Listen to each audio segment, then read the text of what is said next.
Bangla medium ধারাবাহিকের নতুন পর্বে দেখা যায় যে ভিকি ফোন করে ইন্দিরাকে ফিরে আসতে বললে ইন্দিরা বলে অনিল মণ্ডল আমার কোনো ক্ষতি করতে পারবে না। তুমি শুধু আমাকে কথা দাও স্কুলের কোনো ক্ষতি তুমি হতে দেবে না। অনন্যাও কিন্তু বলে অর্ক চিন্তা করিস না। কাঁদতে কাঁদতে বলে বিভাস তুমিও চিন্তা করবে না, আমি স্কুলকে রক্ষা করব। তোমরা সবাই মিলে আমাকে দায়িত্ব দিয়েছো। সুবর্ণা কাকিমা রেহানকে রুমে রেখে আসায় ভয় পেয়ে যায় সবাই।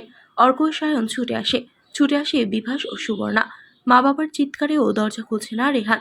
গভীর রাতে বিনোদিনী দিদির সাথে দেখা করতে এসে তার দুই বাচ্চাকে চকলেট দিয়ে আদর করে। বিনোদিনীকে বলে তুমি ভালোবেসে অন্য ধর্মের মানুষকে বিয়ে করেছো বলে সমাজ তোমাকে অন্য চোখে দেখলেও আমি এটা হতে দেব না। আজ থেকে তুমি ঘুরে দাঁড়াবে।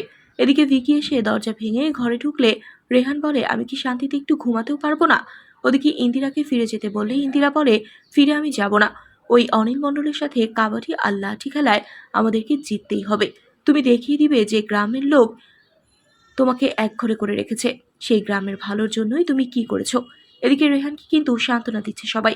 বাবা বলে তুই আর ইন্দিরাই আমাদের ভরসা, আমরা সবাই তোর সাথে আছি। বাবাকে জড়িয়ে ধরে রেহান।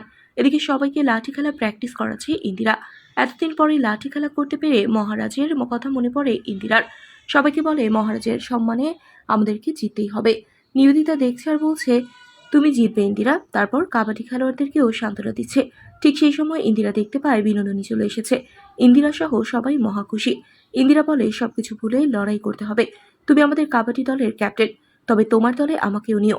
তারপর চলে এসেছে গুরুজি, সে লাঠি খেলা শেখাবে মেয়েদের। দূর থেকে সবকিছু দেখছে অনিল মণ্ডল। তাহলে কি করবে এবার অনিল মণ্ডল? বন্ধুরা তোমাদের কি মনে হয়? এক্ষুনি একটি লাইক দিয়ে এবং কমেন্ট করে জানিয়ে দাও তোমাদের মতামত। ধন্যবাদ।